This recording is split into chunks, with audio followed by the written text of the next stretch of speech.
இருக்கக்கூடிய குரு அப்படின்னு சொல்லக்கூடிய பொதுவாக 10ல் குரு வந்து பால் செய்யக்கூடியவன். கரியரை வந்து பெருசாக வந்து உங்களுக்கு நிலைப்பாட்டை தரமாட்டார். 10ல் போயிட்டு குரு இருக்கக்கூடிய ஒரு விஷயம் காரக கிரகம். இப்போ தொழிலில் வந்து உங்களுக்கு பிரச்சனை தருவான்.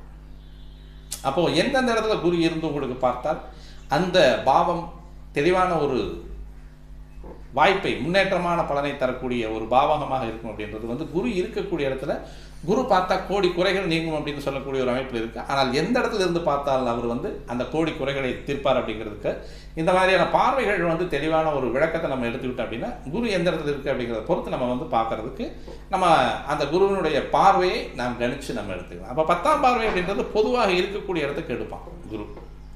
12ஆம் பாவத்தில் இருக்கும் பொழுது இருக்கக்கூடிய இடத்தை கெடுக்கும் பொழுது வரவுக்கும் செலவு செய்யக்கூடியது, சுப செலவுகளை செய்யக்கூடியது, அதற்கான வருமானத்தை கொடுக்கக்கூடிய அமைப்பில் 6ஆம் பாவத்தை பார்த்து உங்களுக்கு கொடுத்துருவான். எல்லா விஷயங்களையும் உங்களுக்கு வந்து அழகாக கொடுத்துட்ருப்பான். 10ஆம் பாவத்தில் இருக்கக்கூடிய குரு பொதுவாக சனி குரு 10ஆம் பாவத்தில் இருந்தாங்க அப்படின்னா கண்டிப்பாக அவங்களுக்கு தொழிலில் வந்து மிகப்பெரிய ஒரு கடினமான சூழ்நிலையை உருவாக்குவாங்க. வெளியூர்களில் வேலை, வெளிநாடுகளில் வேலை, இது மாதிரி போயிட்டு அவங்களுக்கு பிரச்சனை கிடையாது. 10ல் குரு வந்து ஒரு பரதேச வாழ்க்கையை கொடுக்கக்கூடியவன். வெளிநாடுகளுக்கு செல்லக்கூடியவர்களுக்கு வெளிநாடு யோகத்தை கொடுக்கக்கூடியவனாக குரு இருப்பான்.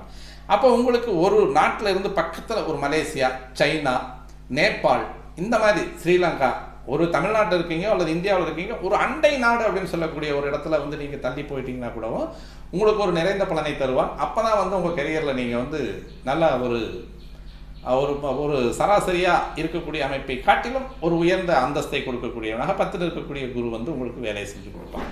தனஸ்தானத்தில் இருக்கக்கூடிய குரு சார் 5ஆம் பார்வை என்னை 6ஆம் இடத்துக்கு பார்க்குறாரு சார் அப்படின்னு பார்க்கும் பொழுது தனஸ்தானத்தில் இருக்கக்கூடிய குருவும் குடும்ப வாழ்க்கையில் பொதுவாக நல்லா பேசுவீங்க, நல்லா அருமையாக பேசக்கூடிய ஆட்களாக இருக்கும், தெளிவான சிந்தனை உள்ள ஆட்களாக இருக்கும். நல்லா பேசுகிறவனுக்கு எப்போவுமே ஒரு சபையிலையோ அல்லது சமுதாயத்திலேயோ வந்து அவங்களுக்கு வந்து ஒரு பெரிய ஒரு வரவேற்பு இருக்காது, அவங்களுக்கான அங்கீகாரம் அந்த இடத்துல இருக்காது.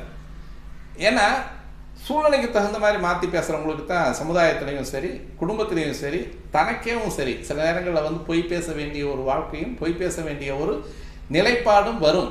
சந்தர்ப்ப சூழ்நிலைகளில் பொய் பேச வேண்டிய ஒரு காலகட்டமும் வரும். அந்த நேரத்தில் வந்து அந்த பொய் அப்படின்றத வந்து கண்டிப்பாக வேணும். குரு 2ல் இருக்கும்போது பொய் பேசுறதுக்கு வராது. மனசாட்சியை விட்டு நம்ம பொய் பேசுறது அப்படிங்கும்போது நேராக வளர்ந்த மரத்துக்கு தான் எப்பவுமே வெட்டு முதல்ல இருக்கும் அப்படின்னு சொல்கிற மாதிரி. அப்போ அந்த 2ஆம் இடத்துல இருக்கக்கூடிய குருவும் 5ஆம் பார்வையாக 6ஆம் இடத்தை பார்ப்பது அப்படிங்கிறது வந்து கொஞ்சம் சிரமத்தை கொடுக்கக்கூடியவனாகவே இருப்பான். அப்போது இந்த இடத்துல வந்து 12ஆம் இடத்துல இருந்து பார்க்கக்கூடிய குரு மட்டுமே உங்களுக்கு 6ஆம் பாவத்தை பார்க்கக்கூடிய குரு நன்மையை செய்யக்கூடியவனாக இருக்கார். சரி 8ஆம் பார்வையை பார்க்குறார், 8ஆம் இடத்தை பார்க்குறார். இப்போ இந்த 8ஆம் இடத்துல வந்து கிரகங்கள் எதுவும் இல்லை. அப்போ கிரகங்கள் எதுவுமே இல்லாத ஒரு இடத்த 8ஆம் பாவத்தை பார்க்கும் பொழுது 2ஆம் இடத்தில் இருந்து பார்க்கக்கூடிய குரு